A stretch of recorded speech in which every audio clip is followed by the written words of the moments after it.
Hello बच्चों, आज की क्लास में आपका फिर से स्वागत है। मैथ्स की आज की क्लास में आपको मैंने चैप्टर नंबर 3.1 के सवाल करवाए थे लास्ट क्लास में। मैंने आज चैप्टर नंबर 3.2 की बात करते हैं अपन।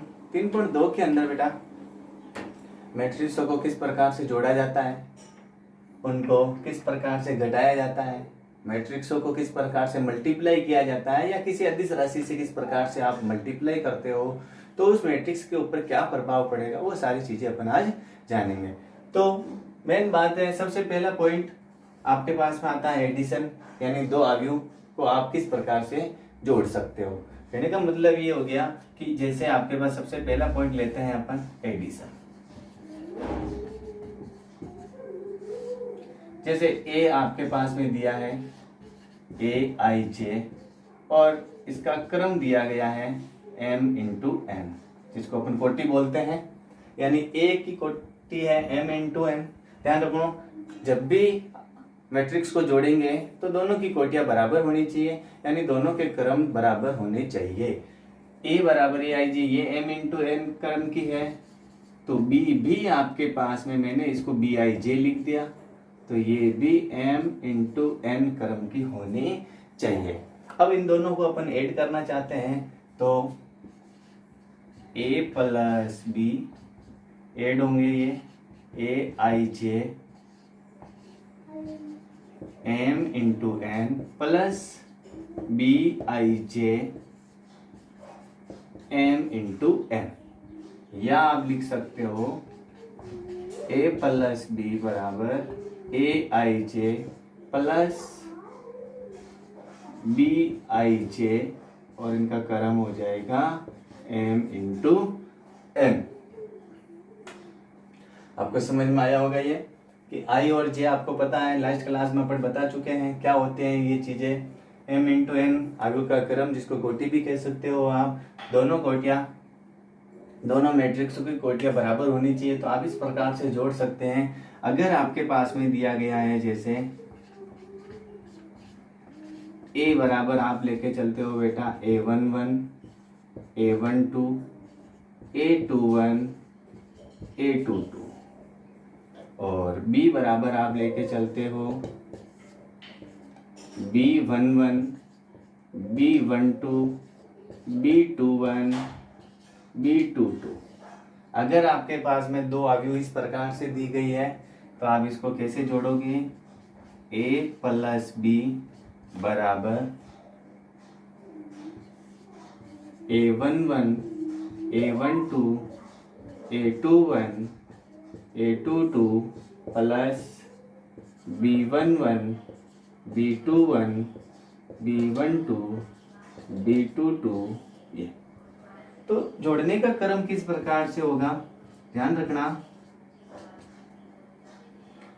देखो I का मान 1 तो J का मान 1, यहाँ पर भी I का मान 1 तो J का मान 1 होगा। इसका मतलब A11 plus B11 A11 plus B11, यानी A11 प्लस B11।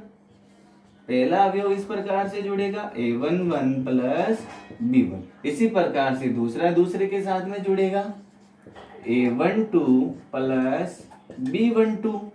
A21 के साथ में B21 जुड़ेगा A21 प्लस B21। A22 के साथ में B22 जुड़ेगा A22 plus B22। I hope को ये जोड़ना समझ में आया होगा आपको। जैसे I का मान 1 लेते हैं, J का मान 2, I का मान 1 लेते हैं, J का मान 2, तो A12 प्लस B12, यानी A12 के साथ में B12 जुड़ेगा A12 के साथ में B12। इस प्रकार से आप दो अवयव के इस प्रकार से जोड़ सकते हो। जैसे आपके पास में ये भी 2 इंटू 2 क्रम की है और ये भी 2 इंटू 2, यानी दोनों 2 इंटू 2 क्रम की कोटियां है। ऐसे ही आप 3 इंटू 3 क्रम की को, 4 इंटू 4 क्रम की को अवयव को जोड़ सकते हो। और आप अगर उदाहरण लेना चाहते हैं और समझना चाहते हैं इसको अच्छी तरह से, जैसे आपको दिया गया है A बराबर 2 3 4 3 2 1 5 3 2, और B बराबर आपको दिया गया है 1 2 4 3 2 1 2 1 3। अगर आप इसको जोड़ना चाहते हैं तो a प्लस बी लिखना पड़ेगा, दोनों अवयव को वापस लिखना पड़ेगा। 2 3 4 3 2 1 3 2 1 5 3 2 5 3 2 प्लस इसको लिखेंगे 1 2 4 1 2 4 3 2 3 2 1 3 2 1 2 1 3 2 1 3। तो अपन इसको जोड़ते हैं अब, तो आपके पास में आएगा a प्लस बी बराबर a प्लस बी। इस प्रकार से जोड़ेंगे, पहले वाले के साथ में पहले वाला ऐड करेंगे अपन, 2 के साथ में 1 2 और 1 2 प्लस 1, 3 के साथ में 2 3 प्लस 2, 4 के साथ में 4 4 प्लस 4, 3 के साथ में 3 3 प्लस 3, 2 के साथ में 2 2 प्लस 2, 1 के साथ में 1, 5 के साथ में ये वाला,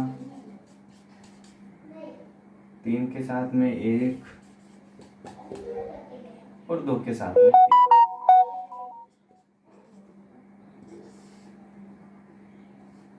तो आप इस प्रकार से आराम से जोड़ सकते हो। देखो, पहले अवयव के साथ में पहला अवयव, दूसरे के साथ में दूसरा अवयव, तीसरे, तो इस प्रकार से आप जोड़ेंगे तो ये 2 और 1 3 हो जाएंगे, 3 और 2 5, तो एक नई अवयव का निर्माण हो जाएगा आपके पास में, जो a प्लस बी के बराबर होगी।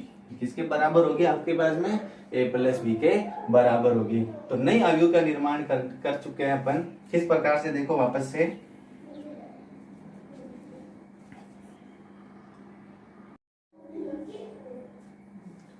तो इस प्रकार से आप दोनों अवयव को जोड़कर एक नई अवयव का निर्माण कर सकते हो। तो आप इसको ऐसे भी लिख सकते हो, जैसे इसको पूरा सॉल्व करेंगे, जगह नहीं बची है, यहाँ लिख देता हूं मैं। तो आपके पास में a प्लस बी आएगा,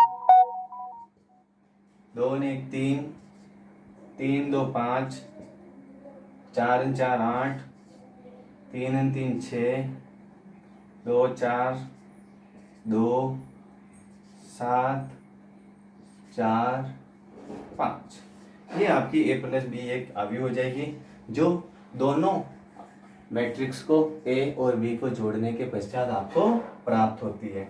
तो आप इसका स्क्रीनशॉट लेके आप अपनी कॉपी में नोट कर सकते हो आराम से, कि आपको समझ में आया होगा कि जब भी अवयव को जोड़ा जाएगा इनकी कोटियां समान होनी चाहिए, तभी आप इनको जोड़ सकते हो। अब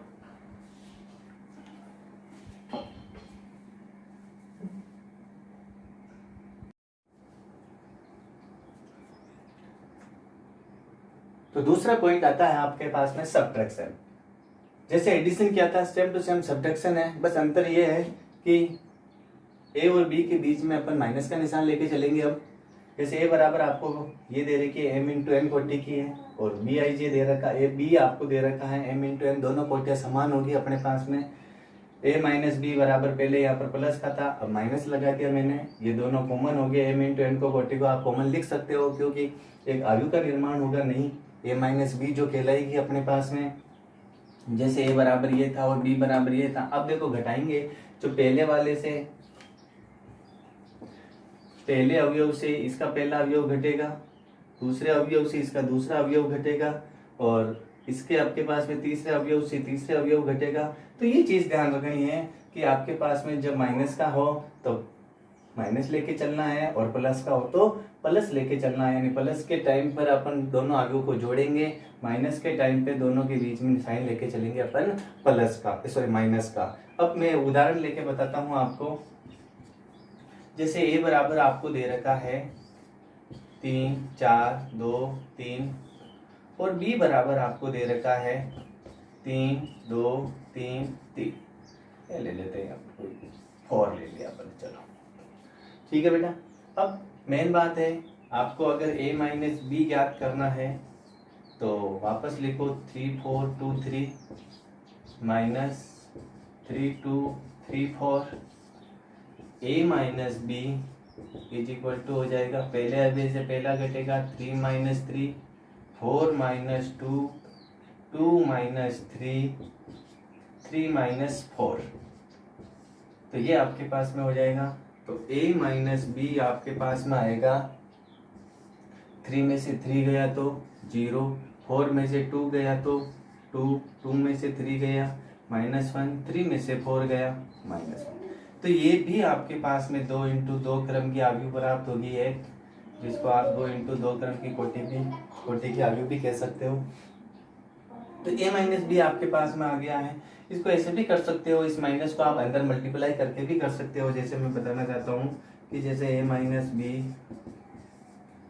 3 4 2 3 है, 3 4 2 3, माइनस की जगह अब प्लस कर देता हूँ मैं, क्योंकि माइनस को अंदर मल्टीप्लाई कर दूंगा तो बार बार प्लस का हो जाएगा, ये मैंने प्लस लिख दिया, ये सारे माइनस के हो जाएंगे, -3 -2 -3 -4। ये मैं इसलिए बता रहा हूँ कि कई बार क्या होता है कि सेकंड वाली माइन में कोई अवयव माइनस का है, और जब आप इसमें से इसको घटाओगे तो बेटा देखो 2 माइनस का आगे, तो दोनों माइनस का आगे, तो ये माइनस का माइनस माइनस या क्या हो जाएगा, प्लस हो जाएगा, तो 4 और 2 यहाँ पर 6 हो जाएंगे। ये चीज ध्यान रखनी है, अगर कोई अवयव माइनस का है और बार भी माइनस पड़ा है तो फिर वो माइनस माइनस क्या हो जाएगा, प्लस हो जाएगा। तो इस प्रकार से ध्यान रखो कि अगर आपको कंफ्यूजन होता है तो आप माइनस को अंदर मल्टीप्लाई कर दो, ताकि चिन्ह परिवर्तित हो जाएंगे और आप फिर आसानी से इसको जोड़ सकते हो। तो ये चीज आपको ध्यान रखनी है। मेन पॉइंट ये होता है कि अंदर भी माइनस पड़ा होता है तो माइनस माइनस क्या हो जाएगा, प्लस हो जाएगा। आई होप कि आपको दोनों आलू को जोड़ना और घटाना समझ में आया होगा। अब मैं आपको मल्टीप्लाई करना बताऊंगा। तीसरा पॉइंट आपके पास में आता है मल्टीप्लिकेशन। दो आव्यूह को किस प्रकार से मल्टीप्लाई करते हैं, इसमें मेन चीज ये ध्यान रखनी होती है बेटा कि दो जो आव्यूह दे रखी है जिसको आप मल्टीप्लाई करना चाहते हो, तो इसमें ये चीज ध्यान रखनी है कि आव्यूह ए के स्तंभों की संख्या और बी के पंक्तियों की संख्या हमेशा बराबर होनी चाहिए। आव्यूह ए के स्तंभों की संख्या आव्यूह बी के पंक्तियों की संख्या के बराबर होनी चाहिए, तो आप उस मैट्रिक्स को मल्टीप्लाई कर सकते हो। इसके लिए जैसे मैंने लिखा है a बराबर कोई m इंटू पी, ध्यान रखना मैंने p लिया है, क्यों, क्योंकि एक के अंदर आपके पास में क्या स्तंभ समान होने चाहिए और दूसरे में क्या आना चाहिए, पंक्तियां बराबर होनी चाहिए। तो इसके अंदर मैंने लिया है स्तंभ p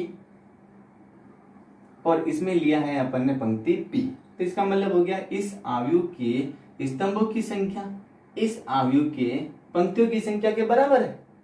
तो आप उस प्रकार से मल्टीप्लाई करोगे, तो कहने का मतलब ये है कि जैसे ये वाली आपके पास में आई मान लो 3 इंटू 2 क्रम की है, और ये आव्यूह जो है आपके पास में 2 इंटू 3 क्रम की है, ठीक है। तो अब क्रम क्या होगा इसका कि भाई जो मल्टीप्लाई करने के पश्चात आपको क्या प्राप्त होती है, वो उस आव्यूह की कोटि क्या होगी।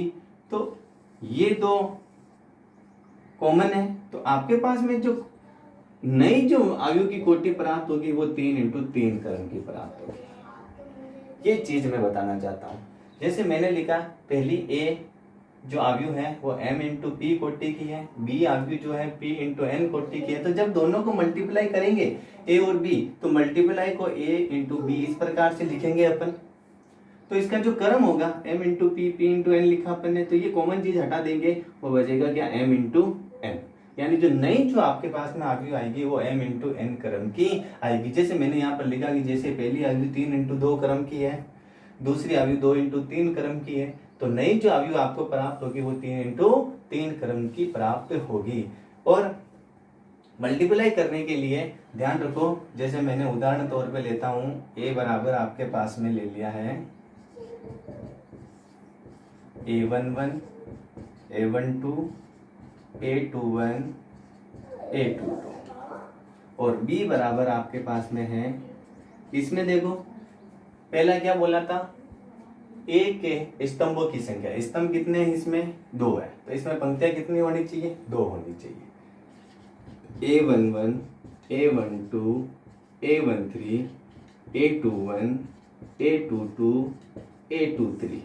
तो इसमें स्तंभों की संख्या इसमें पंक्तियों की संख्या के बराबर है, ये दो पंक्तियां और इसमें ये दो स्तंभ बराबर है। अब जब अपन मल्टीप्लाई करेंगे इन दोनों को, जब इनको मल्टीप्लाई करेंगे तो पहली जो पंक्ति होगी इसके पहले स्तंभ से मल्टीप्लाई होगी। ध्यान रखना, पहली जो पंक्ति होगी इसके पहले स्तंभ से पहली पंक्ति दूसरे स्तंभ से पहली पंक्ति तीसरे स्तंभ से मल्टीप्लाई होगी। वापस समझ लेना, पहली पंक्ति पहले स्तंभ से यानी पहला अवयव पहले अवयव से यानी A11, सॉरी इसको मैं लिख देता हूं B11 लिख देता हूं ताकि और इजी रह जाए। B11 B12 ये A11 इसके पहले अवयव B11 से, A12 इसके दूसरे अवयव A12 B21, A12 B21 समझ में आया होगा। पहला अवयव से इसका दूसरा जो पंक्ति में अवयव पड़ा है वो इसके स्तंभ के दूसरे अवयव से मल्टीप्लाई होगा। वापस समझो बेटा, A11 को B11 से मल्टीप्लाई किया, फिर अगला जो अपन मल्टीप्लाई करेंगे प्लस लगा के करेंगे, A12 को मल्टीप्लाई करेंगे B21 से। अगली लाइन, इसकी पहली पंक्ति दूसरे स्तंभ से, तो A11 किससे मल्टीप्लाई होगा, A11 मल्टीप्लाई होगा B12 से, प्लस A12 मल्टीप्लाई होगा B22 से। सेम स्थिति, A11 मल्टीप्लाई होगा B13 से, A12 मल्टीप्लाई होगा B23 से। ये आपकी पहली रो आ गई आपके पास में। अब दूसरी रो सेम मल्टीप्लाई होगी, A21 मल्टीप्लाई होगा B11 से, A21 B11 से मल्टीप्लाई होगा, A22 B21 से मल्टीप्लाई होगा, A21 B12 से मल्टीप्लाई होगा, A22 B22 से मल्टीप्लाई होगा, A21 B13 से मल्टीप्लाई होगा, प्लस A22 B23 से मल्टीप्लाई होगा। तो बेटा इसके अंदर देखो क्रम क्या आया है, ये पहला स्तंभ, दूसरा स्तंभ, तीसरा स्तंभ, यानी 3 स्तंभ हुए और रो कितनी आई, 2। तो ये आपके पास में आएगी 2 इंटू 3 क्रम की रो, क्योंकि मैंने बताया है कि जैसे ये जो आपके पास में आव्यूह है वो 2 इंटू 2 क्रम की है और ये जो आव्यूह है आपके पास में 2 इंटू 3 क्रम की है। तो 2 इंटू 2 तो अपन काम में लेंगे नहीं, 2 इंटू 3, तो नई जो आव्यूह प्राप्त होगी आपके पास में वो कितने क्रम की होगी, 2 इंटू 3 क्रम की आव्यूह प्राप्त होगी। तो बेटा वापस समझ लेना, जब भी आप मल्टीप्लाई करो तो सबसे पहला काम ये कि आव्यूह के स्तंभों की संख्या b के पंक्तियों की संख्या बराबर होनी चाहिए। फिर आपको जो नई आपके पास में आव्यूह प्राप्त होगी उसकी कोटि निकालनी आनी चाहिए। तीसरी बात, जब मल्टीप्लाई करोगे तो A1 पहली जो पंक्ति होगी पहले स्तंभ से, दूसरे स्तंभ से, तीसरी स्तंभ के प्रत्येक अवयव से मल्टीप्लाई करना है। फिर दूसरी पंक्ति को भी इसी प्रकार से मल्टीप्लाई करना है, लेकिन पहले अवयव को मल्टीप्लाई करने के पश्चात जब आप उसी पंक्ति के दूसरे अवयव को मल्टीप्लाई करेंगे तो बीच में प्लस का निशान लगाया जाएगा। जब इसके अवयवों की संख्या समाप्त हो गई तो नेक्स्ट आपके पास में कॉलम स्टार्ट होना चाहिए। ये चीज आपको ध्यान रखनी है। इसका मैं एक उदाहरण और बताता हूं आपको।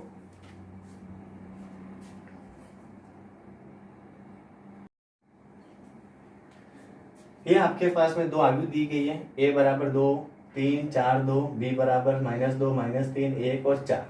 दोनों 2 × 2 क्रम की है, तो दोनों समान क्रम की हो तो कोई स्तंभ और कॉलम देखने, स्तंभ और रो देखने की जरूरत नहीं है। लेकिन अलग अलग क्रम की हो तो उस कंडीशन में आपको ध्यान रखना चाहिए कि भाई एक के स्तंभों की संख्या दूसरे के पंक्तियों की संख्या के बराबर होनी चाहिए। तो इसमें देखो स्तंभों की संख्या पंक्तियों की संख्या के ऑलरेडी बराबर है, तो सबसे पहले मल्टीप्लाई करेंगे a × b, जिसको आप ए बी से प्रदर्शित करोगे, 2 3 4 2, और मल्टीप्लाई में -2 -3 1 और 4। तो जब आप मल्टीप्लाई करोगे तो मैंने बताया इसके पहले अवयव पहली पंक्ति पहले स्तंभ से, यानी 2 को मल्टीप्लाई करेंगे अपन -2 से, फिर 3 को मल्टीप्लाई करेंगे अपन 1 से, फिर 2 को मल्टीप्लाई करेंगे -3 से, फिर 3 को मल्टीप्लाई करेंगे 4 से। पहली पंक्ति पहला स्तंभ ये आ गया, पहली पंक्ति दूसरा स्तंभ ये आ गया, दूसरी पंक्ति पहला स्तंभ 4 × -2 2 × 1, 4 × -3 2 × 4। तो ए बी बराबर आपके पास में हो जाएगा -4 + 4 3 -8 2 -6 12 -12 + 8। तो आप सरल कर सकते हो इसको,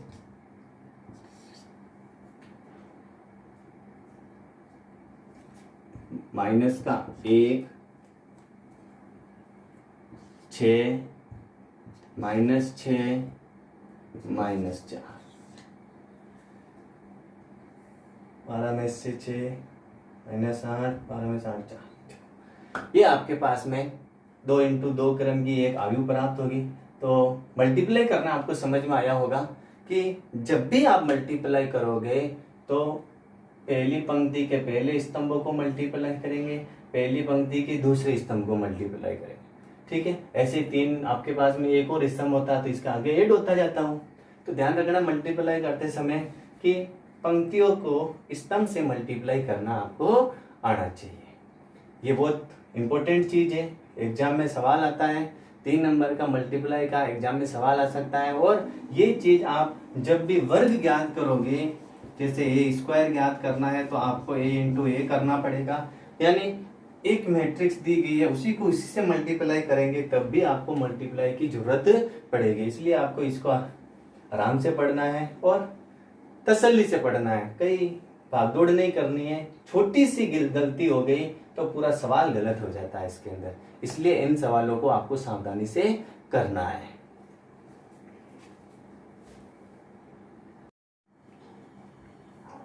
लास्ट पॉइंट आता है अपने पास में स्केलर मल्टीप्लिकेशन, यानी अदिश गुणन।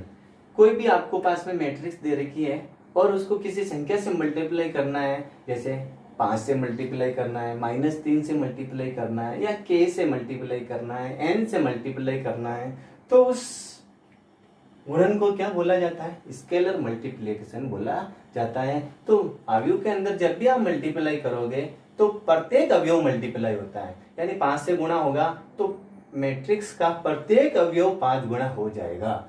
जैसे मैंने उदाहरण के तौर पे मैंने लिखा A बराबर A11 A12 B11 B12, इसको मेरे को n से मल्टीप्लाई करना है तो ये हो जाएगा n × A11 A12 B11 B12। जब मैं मल्टीप्लाई करूंगा इसको तो ये हो जाएगा NA11 NA12 NB11 NB12। तो प्रत्येक अवयव से मल्टीप्लाई करना है अपन को, तो इसको बोलेंगे स्केलर मल्टीप्लिकेशन। और एक उदाहरण के तौर पे मैं बताऊं, जैसे आपको a बराबर आपको दे दिया गया है -4 -3 2 और 1, मल्टीप्लाई कर मेरे को -5a ज्ञात करना है। -5a ज्ञात करने के लिए इसको अपन मल्टीप्लाई करेंगे, -4 -3 2 1। तो माइनस को इससे मल्टीप्लाई किया तो ये माइनस माइनस प्लस, 5 चौरा 20, 5 3 15 हो गया, माइनस के 5 10 और माइनस के 5 एकम 5। तो ये जो आपके पास में अवयव आएगी वो 5 माइनस की 5 के बराबर हो जाएगी, यानी इसमें प्रत्येक अवयव -5 से मल्टीप्लाई होगा। तो इस प्रकार के मल्टीप्लिकेशन को स्केलर मल्टीप्लिकेशन बोलते हैं।